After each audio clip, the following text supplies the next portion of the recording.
Hello दोस्तों, आपका हमारे YouTube चैनल बंधु क्लासेस पे स्वागत है। आज हम दोस्तों इतिहास के एक महत्वपूर्ण टॉपिक का अध्ययन करेंगे जो अक्सर आप लोग जानते होंगे, जिसका अक्सर उल्लेख मिलता होगा। मगध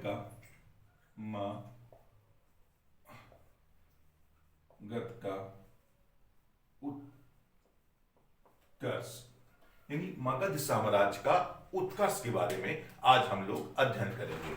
मगध साम्राज्य, जैसे हमने अपने पिछले वीडियो में बनाया था या आपको लोगों को बताया था कि जो महाजनपद थे, उन 16 महाजनपदों में एक महाजनपद मगध था। मगध का क्यों हम उत्कर्ष पढ़ते हैं? क्योंकि मगध साम्राज्य का धीरे धीरे एक बहुत ही व्यापक पैमाने पर इसका विस्तार हो जाता है। तो इसीलिए इतिहास में एक महत्वपूर्ण टॉपिक बनता है, या हम कहें भारत के जो इतिहास की शुरुआत होती है, या जो राजनीतिक इतिहास की शुरुआत होती है, या जो राजवंशों का क्रम चलता है भारत में, जो प्रथम राजवंश की स्थापना की जाती है। इतिहासकारों का यह भी मानना है कि जो भारत में प्रथम राजवंश की स्थापना हुई थी वो मगध ही में हुई थी, क्योंकि मगध साम्राज्य में ये कहा जाता है जो मगध साम्राज्य का सर्वप्रथम जो उल्लेख मिलता है, इस मगध साम्राज्य का जो सर्वप्रथम यानी इसका सर्वप्रथम जो उल्लेख मिलता है, सर्वप्रथम उल्लेख मिलता है वो अथर्ववेद में मिलता है। अथर्ववेद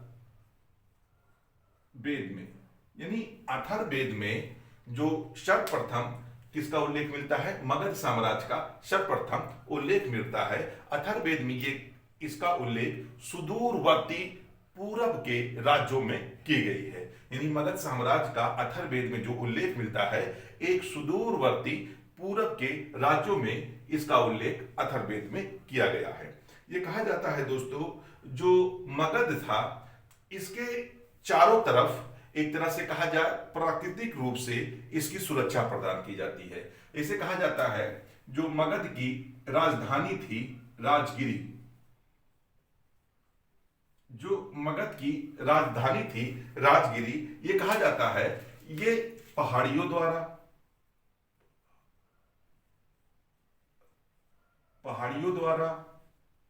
नदियों द्वारा और घने जंगलों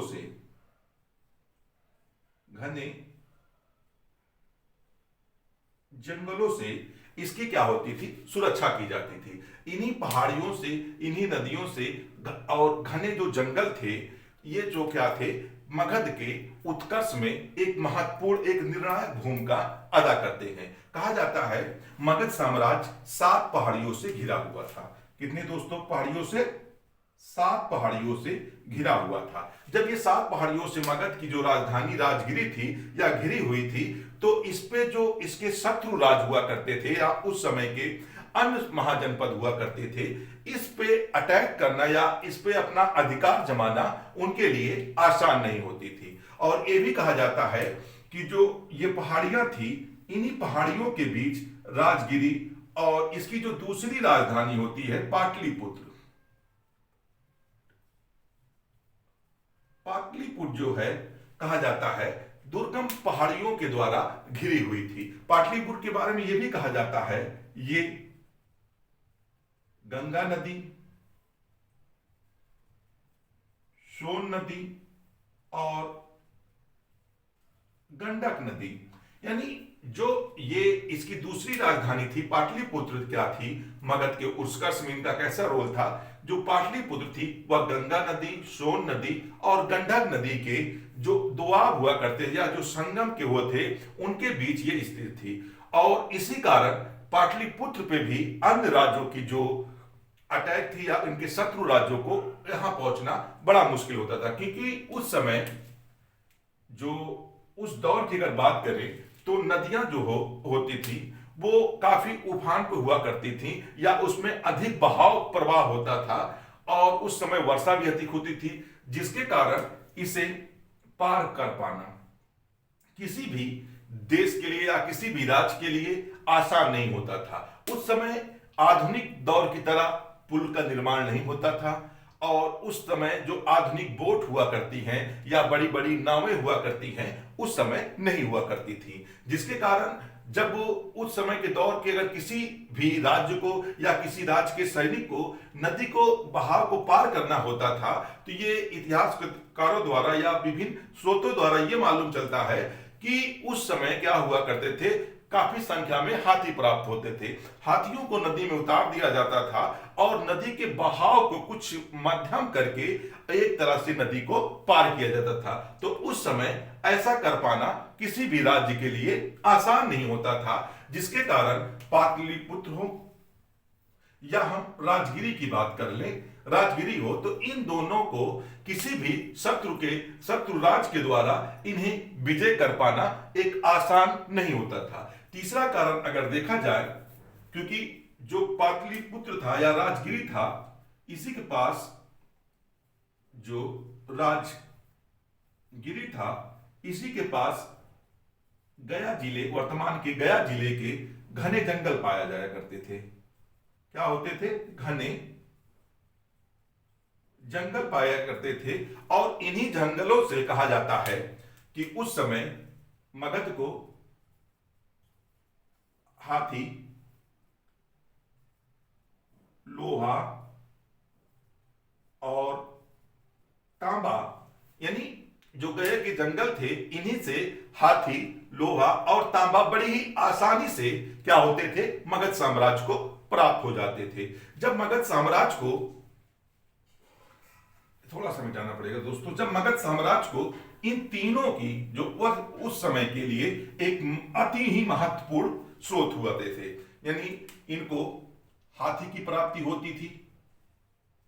कहा जाता है कि मगध के जो साम्राज्य थे, उस समय जो मगध के शासक हुआ करते थे, युद्धों में बड़ी संख्या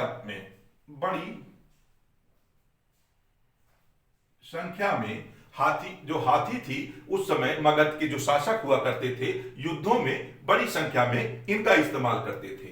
अब जो इन्हें लोहे की प्राप्ति होती थी या हम कहें तांबे की प्राप्ति होती थी, लोहा जो प्राप्त होता था या हम कहें तांबा जो प्राप्त होता था, इनके माध्यम से ये आधुनिक कृषि यंत्र, हथियार जो उस समय के लिए अति ही महत्वपूर्ण उपकरण हुआ करते थे। जब आधुनिक कृषि यंत्र इनका विस्तार होने लगा, तो इनमें क्या हुआ, कृषि अधिशेष होने लगा। जब इन्हें आधुनिक यंत्र मिलने लगे, एक तरह से कृषि यंत्र मिलने लगे, तो कृषि में क्या हुआ, अधिशेष की प्राप्ति होने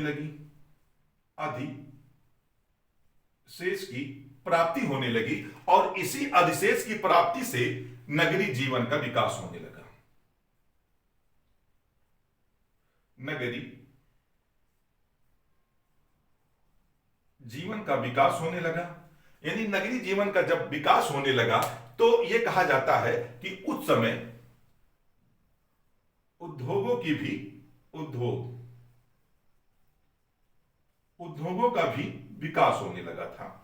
जब कृषि यंत्र की आधुनिकता आने लगी, यानी हथियार, लोहे से मजबूत कृषि यंत्र बनाए जाने लगे, तो कृषि में क्या हुआ, अधिशेष की प्राप्ति होने लगी। जब इन्हीं अधिशेषों की प्राप्ति होने लगी, तो धीरे धीरे क्या हुआ, नगरीय जीवन का विकास होने लगा। जैसे हमने अपने पिछले वीडियो में बनाया था, जो उस समय के ग्रंथ है 6ठी शताब्दी ईसा पूर्व में, महापरिनिर्माण में हमें 6 महानगरों की प्राप्ति होती है, यानी इसी कृषि अधिशेष की वजह से नगरीय जीवन का विकास होने लगता है। और नगरीय जीवन का जैसे ही विकास शुरू होता है, तो वर्तमान में क्या हुआ, उद्योगों का विकास होने लगा, जिसमें आधुनिक हथियार निर्माण, अभी आगे हम देखेंगे कि जब अजातशत्रु ने उस समय अपने जब लिच्छवी साम्राज्य पर अटैक किया था, तो उसने 2 नवीन हथियारों का इस्तेमाल किया था। तो इस तरह से कहा जाए, जब मगध का उत्कर्ष में योगदान हाथी बड़ी संख्या में इस्तेमाल होने लगे, लोहे की प्राप्ति की वजह से कृषि यंत्र का विकास होने लगा, और इसी कृषि यंत्र के जरिए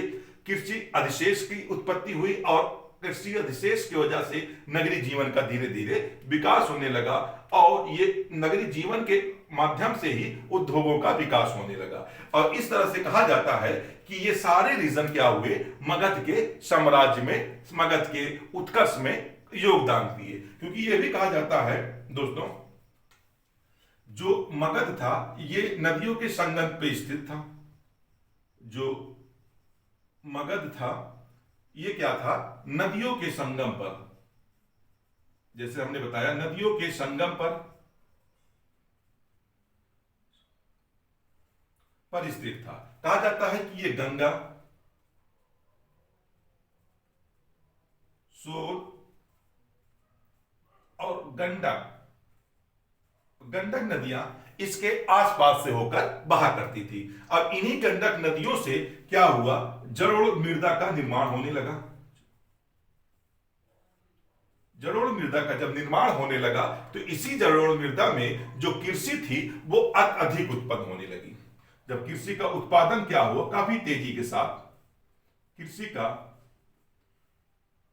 विकास, कृषि का जो विकास था वो बड़ी तेजी के साथ होने लगा, और जिसके वजह से मगध के उत्कर्ष में एक महत्वपूर्ण, जो कहा जाए एक महत्वपूर्ण रोल निभाते हैं। इसी तरह से हम दोस्तों कहते हैं, जब इन तरह से देखा जाए मगध साम्राज्य का बड़ी तेजी के साथ जब विकास होने लगा, तो मगध में ही हर्यक वंश की, जो प्रथम साम्राज्य कहा जाता है भारत का, हर्यक वंश, हर्यक वंश की बात करें, हर्यक वंश की स्थापना होती है। हर्यक वंश की स्थापना के बारे में अगर हम बात करें दोस्तों, ये 544 बीसी से 544 बीसी से 412 बीसी तक का, 412 बीसी तक का यह जो है मगध पर शासन करता है। ये हर्यक वंश की अगर हम बात करें, इसका जो प्रथम शासक था, या हम कहें इसका संस्थापक था, प्रथम शासक की बात करें तो बिंबिसार था। कौन था, बिंबिसार था। इसका जो प्रथम शासक था वो कौन था, बिंबिसार था। और बिंबिसार के अगर हम टाइम पीरियड की बात करें, 544 बीसी से 544 बीसी से 392 बीसी तक का, 392 बीसी तक का यह मगध का शासक हुआ करता था। बिंबिसार के बारे में कहा जाता है, इसने मगध साम्राज्य की, इसे वास्तविक संस्थापक माना जाता है। जो मगध का उत्कर्ष हुआ या मगध साम्राज्य का जो स्थापित हुआ, इसे वास्तविक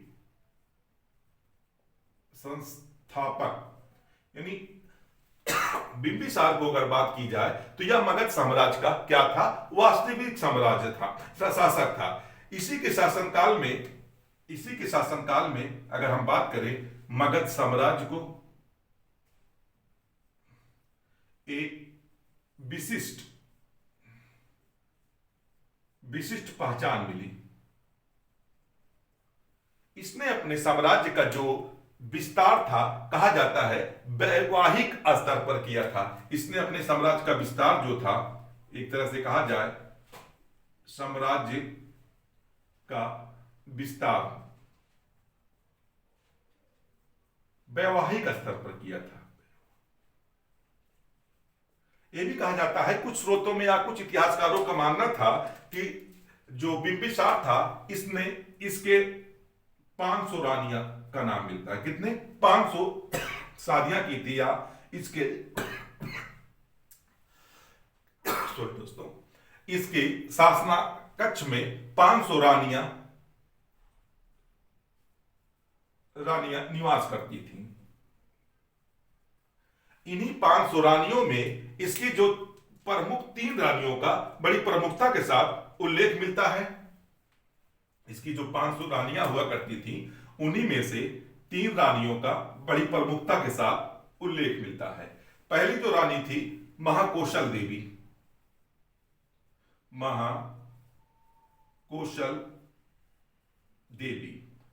महाकौशल देवी के बारे में कहा जाता है, यह कौशल राज्य की राजकुमारी थी। यह कौशल राज्य की राजकुमारी थी। कौशल राज्य की राजकुमारी थी और इनके बारे में दूसरे कहा जाता है या राजा परसेनजीत की बहन थी। और इन्हीं के विवाह के उपलक्ष्य में काशी महाजनपद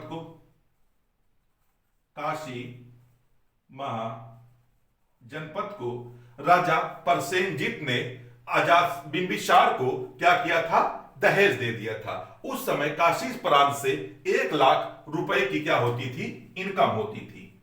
1 लाख रुपए की इनकम होती थी। जो इसके 500 रानियों में थी, उनमें जो प्रमुख रानी कहा जाए, एक तरह से कहा जाए जो मुख्य रानी थी वो क्या थी, महाकौशल देवी। और महाकौशल देवी जो थी कौशल राज्य की राजकुमारी थी। अगर इसमें हम दूसरे की बात करें, जो इसकी दूसरी रानी हुआ थी, ये चेलना, कहीं कहीं इनका नाम छलना मिलता है, किसी किसी किताबों में इनका नाम चेलना या छलना मिलता है। यह लिच्छवी राजकुमारी थी। ये कौन थी, लिच्छवी राजकुमारी थी। लिच्छवी राजकुमारी थी। दूसरी बात, ये जो है चेतक की बहन थी। चेतक की बहन थी। इन्हीं के गर्भ से अजात शत्रु का जन्म हुआ था। यानी जो इनके तीसरी वैवाहिक संबंध की अगर हम बात करें, अजात शत्रु के जो दूसरा विवाह इनका महत्वपूर्ण होता है या कहलाता है, वह चेलना के साथ होता है, जो लिच्छवी राजकुमारी थी और चेतक की बहन थी। और इन्हीं के गर्भ से कहा जाता है अजात शत्रु का जन्म हुआ था। इसी तरह से अगर हम तीसरी राजकुमारी की बात करें, तो जो तीसरी राजकुमारी थी क्षेमा, ये क्षेमा थी तीसरी राजकुमारी। और ये ये क्या थी, मद्र राज्य की राजकुमारी थी। जो मद्र राज्य था, कहा जाता है वर्तमान के पंजाब के आसपास ये मद्र साम्राज्य स्थित था। इस तरह से कहा जाए, जो हर्यक वंश का प्रथम शासक था बिंबिसार ने अपने साम्राज्य को अस्थायित्व प्रदान करने के लिए विभिन्न साम्राज्यों की राजकुमारियों से विवाह किया था, जिसमें उसके 3 विवाहों को प्रमुखता से छापा जाता या प्रमुखता मिली थी। जिसमें प्रथम जो शादी की थी उसने, या प्रथम वैवाहिक संबंध बनाया था, वो कौशल राज्य से बनाया था, जिसकी कौशल राज्य की एक राजकुमारी थी जिनका नाम महाकौशल देवी हुआ करता था। और दूसरी जो थी उस समय की हमने पढ़ाया था, जो उस समय की कहा जाए एक तरह से जो गणराज्य था, लिच्छवी गणराज्य की चेलना राजकुमारी थी और ये चेतक की बहन थी। इनके साथ इसका दूसरा महत्वपूर्ण विवाह होता है। अगर हम तीसरे विवाह की बात करें, क्षेमा नाम की राजकुमारी से इसने तीसरा विवाह किया था, जो मद्र राज्य की राजकुमारी थी। और मद्र राज्य के बारे में कहा जाता है कि वर्तमान की ये पंजाब के राज्य के आसपास ये साम्राज्य स्थित था। इस तरह से कहा जाए, जो बिंबिसार था वो जो है भारत अपने साम्राज्य मगध साम्राज्य का विस्तार क्या करता है, वैवाहिक संबंध से किया करता है। आगे हम देखते हैं दोस्तों, जो बिंबिसार है इसने अंग को, यानी बिंबिसार एक अंग महाजनपद होता था दोस्तों। अंग को मगध साम्राज्य में मिला लेता है। यानी जो अंग जनपद था जीतकर इसे मिला लेता है और यहां का जो प्रशासक नियुक्त करता है, प्रशासक अपने पुत्र अजात शत्रु को नियुक्त करता है। यानी बिंबिसार के द्वारा अंग महाजनपद को जीतकर मगध में मिला लिया जाता है और यहां का प्रशासक किसे नियुक्त करता है, अजात शत्रु को नियुक्त करता है। ये भी कहा जाता है जो हमने बताया था आपको अवंती, अवंती जो महाजनपद था, यहां का राजा जो था, अवंती महाजनपद का जो राजा था चंपरद्योत, इससे अजातशत्रु की दोस्ती हो जाती है और एक तरह से कहा जाए मित्रवत हो जाता है। यह भी मिलता है कि एक समय चंपरद्योत बीमार हो जाता है, बीमार हो जाता है। इसके इलाज के लिए अजातशत्रु ने अपने राजवैद्य जीवक को, यानी अपने राजवैद्य जीवक को इसके इलाज के लिए क्या करता है, चंपरद्योत को भेजता है। ये कहा जाता है अजातशत्रु द्वारा 52 वर्षों तक मगध पर शासन किया जाता है।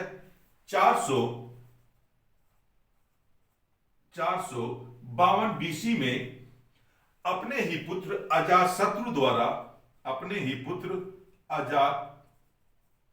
द्वारा इसकी हत्या कर दी जाती है। यानी अपने ही पुत्र द्वारा अजातशत्रु को इसकी हत्या कर दी जाती है और इसी तरह से बिंबिसार का जीवन काल समाप्त होता है। अजातशत्रु द्वारा बिंबिसार की हत्या किए जाने पर आधुनिक इतिहासकारों द्वारा जो हर्यक वंश होता है, इसी को पितहंता वंश भी कह दिया जाता है। क्या कह दिया जाता है दोस्तों? पितहंता वंश कह दिया जाता है। जो हर्यक वंश था, इसी को कहीं कहीं आप पाएंगे पितहंता वंश। ऐसा क्यों कहा जाता है? क्योंकि यह जो अजातशत्रु होता है, गद्दी की लालच की वजह से अपने पिता बिंबिसार की हत्या कर दे जाता है। इसी कारण इतिहासकारों द्वारा इसे पितहंता वंश भी कहा जाता है। 492 ईस्वी में अजातशत्रु हत्या कर देता है तो मगध की गद्दी पर दूसरा शासक कौन बैठता है? अजातशत्रु।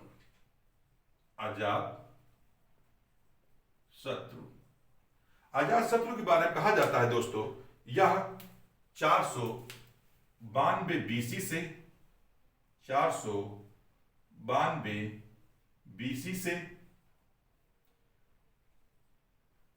460 बीसी तक का 460 बीसी तक का मगध के शासन पे बैठता है। एक तरह से कहा जाए शासन करता है। इसके बारे में सर्वप्रथम उल्लेख मिलता है, इसने अजातशत्रु द्वारा सर्वप्रथम कोशल महाजनपद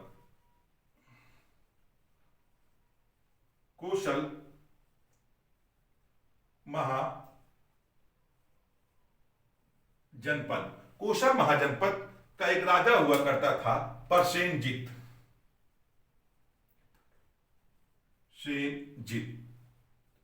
इससे क्या होता है, कोशल महाजनपद के जो राजा थे परसेनजीत से अजातशत्रु का युद्ध होता है। और इस युद्ध में कहा जाता है कि पहली बार परसेनजीत क्या होता है, पराजित हो जाता है और फिर अजातशत्रु और परसेनजीत के बीच समझौता हो जाता है। क्या हो जाता है दोस्तों? समझौता हो जाता है। और इसी समझौते की कारण परसेनजीत द्वारा अपनी पुत्री वजीरा का विवाह जो है अजातशत्रु के साथ कर दिया जाता है। दूसरी जो इसका युद्ध होता है अजातशत्रु का वज्जीसन के साथ होता है। दूसरा जो युद्ध होता है वह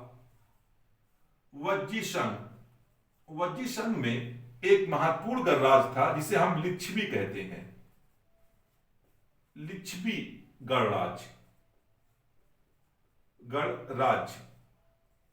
गणराज के साथ युद्ध होता है। यह कहा जाता है इसका एक मित्र था वत्सकार।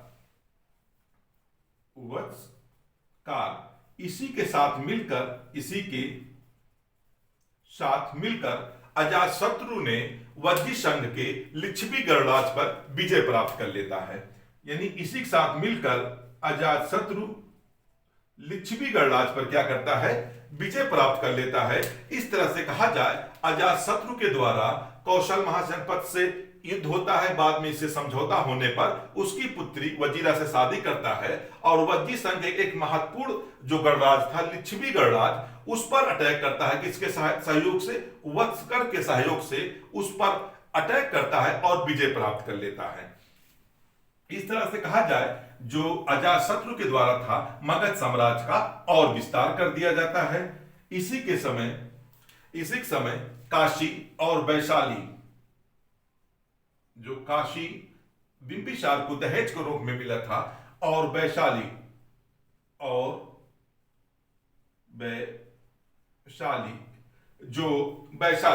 जो उस समय कहा जाए कौशल साम्राज्य की राजधानी थी, ये क्या होती है, अजातशत्रु के द्वारा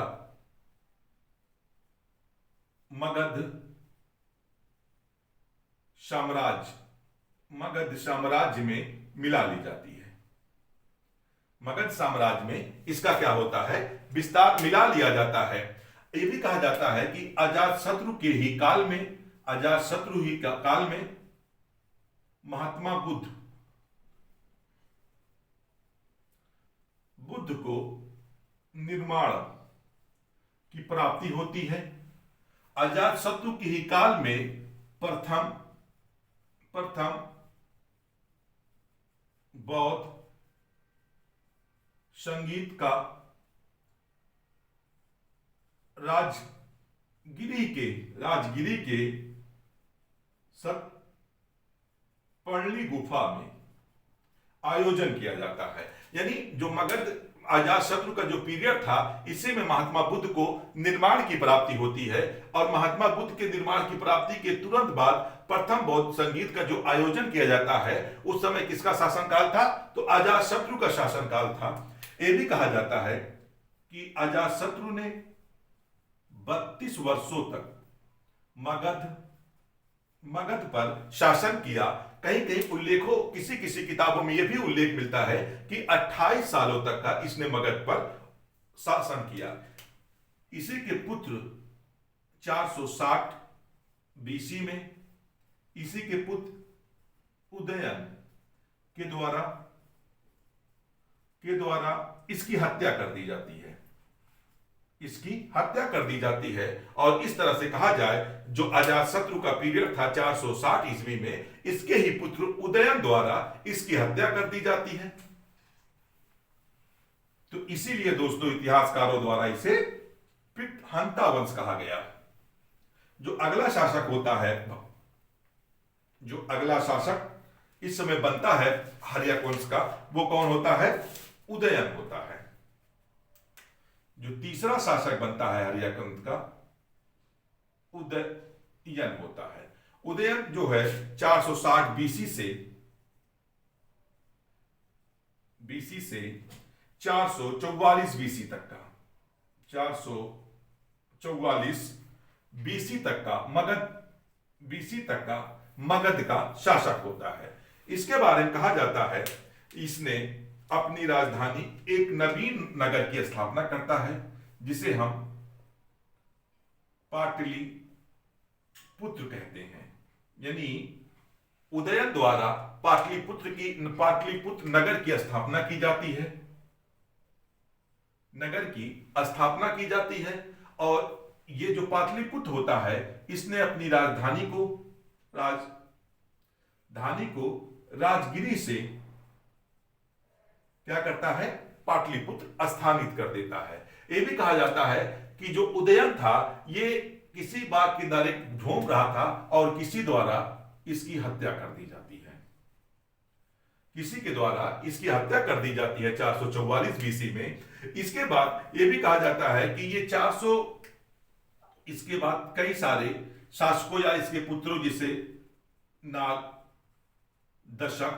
नागदशक और मुंडक और एक और शासक अनिरुद्ध। इसके बाद जो शासक होते हैं, नागदशक का उल्लेख मिलता है, मुंडक का उल्लेख मिलता है, अनिरुद्ध का उल्लेख मिलता है, जिन्होंने बारी बारी से शासन किया 412 ईस्वी में, 412 बीसी में शिशुनाग द्वारा अंतिम हर्यक वंश की हत्या कर दी जाती है और एक नवीन वंश की स्थापना की जाती है जिसे हम शिशुनाग वंश कहते हैं। शिशुनाग वंश कहा जाता है। यानी शिशुनाग द्वारा अंतिम हर्यक वंश शासक की हत्या कर दी जाती है और 412 ईस्वी में एक नए वंश की नींव डालता है जिसे हम शिशुनाग वंश कहते हैं। तो दोस्तों, आज का वीडियो यहीं तक का हम लोग करते हैं। अगली वीडियो में हम शिशुनाग वंश के बारे में चर्चा करेंगे। तो आपको हमारा वीडियो कैसा लगा, आप हमें कमेंट बॉक्स में बताएं। हमारे चैनल को सब्सक्राइब करें और ज्यादा से ज्यादा शेयर करें। तो जय हिंद दोस्तों।